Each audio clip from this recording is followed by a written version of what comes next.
As a hardcore fan of Disney lore, I always believed I'd heard every rumor, every whisper about the magical parks. But nothing, absolutely nothing, could have prepared me for the harrowing journey into a legend that was more than just a story.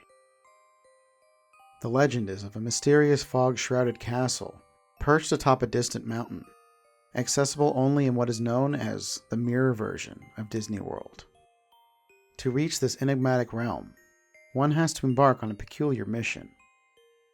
You must hide out in the park after close, on a full moon night, and walk backwards through the middle of Cinderella's castle. The idea seemed preposterous, the stuff of kids' stories.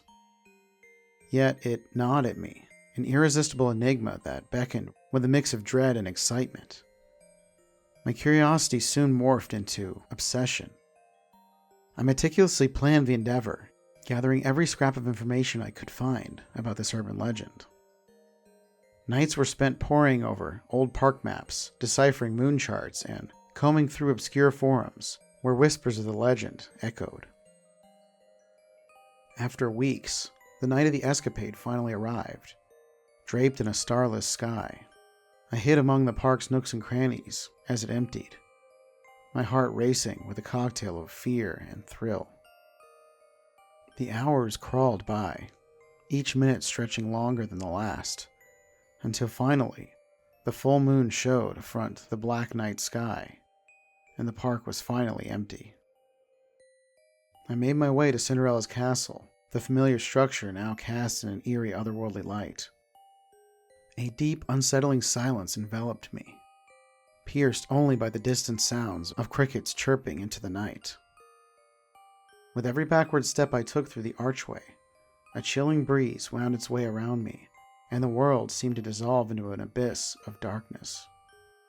What I saw as I left the corridor was a sight both awe-inspiring and terrifying.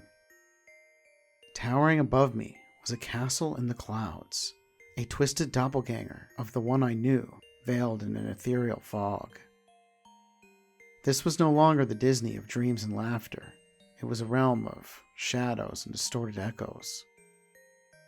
I ventured up a long curved stairway, eventually entering through a large medieval door. I found myself in a dimly lit corridor, a sense of unease creeping over me. Considering it was Disney, I would have assumed it was a gallery of joyous, beautiful artwork, but instead it was an assembly of grotesqueness. The characters etched into the portraits on the walls bore little resemblance to the beloved figures of my childhood. Their faces distorted into over-exaggerated smirks and scowls, seeming to jeer at my discomfort. A painting of the classic Disney character Pete stopped me in my tracks. He loomed with an imposing presence, his usual mischievous smirk warped into a grotesque grin that revealed a row of jagged metallic teeth, like a trap waiting to snap shut. His fur was a dark, sooty shade, matted and unkempt, with deep-seated eyes that seemed almost too alive. I could feel the eyes, inked in darkness, tracking me. There was a depth to them, a sinister spark that suggested a malevolent awareness. The air was thick, charged with the silent accusation of 100 painted gazes. As I moved, the sensation of being watched intensified. I was an intruder here, in a gallery where the exhibits knew my name. Turning a corner, I found myself in a grand hall, consisting of magnificent architecture, which seemed contorted into a surreal, nightmarish version of itself. The chandeliers overhead flickered with a ghostly light, casting long, dancing shadows across the floor. In the center of the hall stood a statue, a grotesque figure that seemed to be an amalgamation of various Disney characters, mixed with Walt Disney, their features all melded together in a disturbing display of artistic madness. As I passed the statue, a soft melody began to play, distorted and haunting. The sound seemed to come from everywhere and nowhere, enveloping me in its eerie embrace.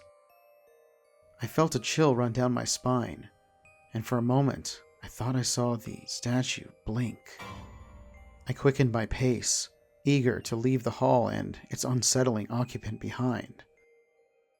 The corridors seemed to twist and turn in impossible ways, and I realized with a growing sense of dread that I was lost.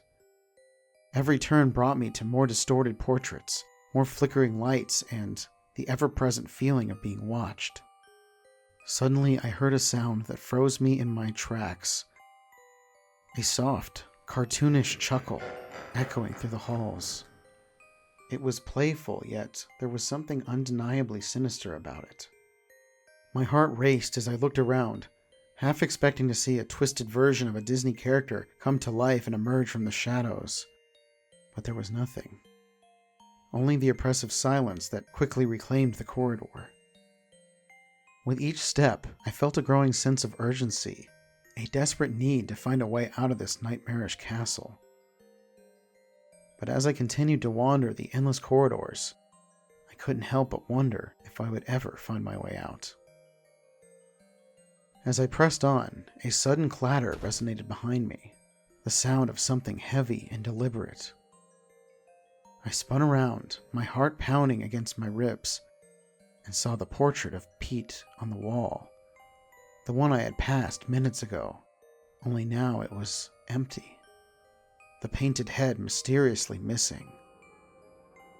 Cold dread settled in my stomach as I looked back and saw the grotesque version of Pete standing down the hall behind me. As I started to run, the castle's corridors became a dizzying maze, each turn leading to dead ends or looping back upon themselves. The cartoonish giggle resonated through the stone walls. The line between painted fantasy and nightmarish reality blurred as I stumbled through the dark.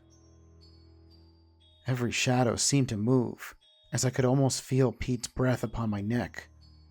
In a desperate bid for escape, I stumbled into a torture chamber.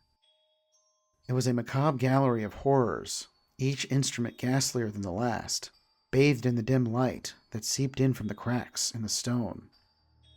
I scanned the room for an exit, Pete's haunting laughter drawing nearer, echoing off the cold, damp walls of the chamber as he approached. In the center of the room, a large contraption loomed ominously. It was a grotesque twist on the merry-go-rounds of the park, with seats replaced by iron shackles and restraints. I shuddered at the thought of the twisted rides that Pete might have conducted here. Spotting a sliver of light beneath a heavy door at the back, I made a run for it, Pete's guttural chuckle booming as he crashed into the chamber.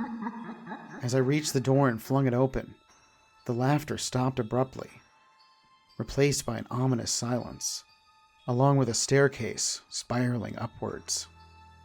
Taking the steps two at a time, I barreled up them as fast as I possibly could, the staircase seemingly endless. Finally, I burst through a door at the top and found myself back at the entrance of the mirror version of the park. The twisted castle loomed behind me, its towers now silent and still in the light of the breaking dawn. I didn't stop to catch my breath. I ran until the castle was nothing more than a speck on the horizon, and found myself once again in the dark corridor of Cinderella's castle. The sun rose, casting the park in a golden light that seemed to banish the last remnants of the night's terror. I was alone, panting, my body aching with exertion and fear, but I was free. I had escaped the twisted clutches of the mirror realm and its evil guardian, Pete. As the magic of the dawn washed over me, I knew that I would never attempt to cross into that realm ever again. But then there was a flash of something enormous darting between two buildings to my side. I ran back to my car as quickly as I could, not looking back to confirm what I had seen.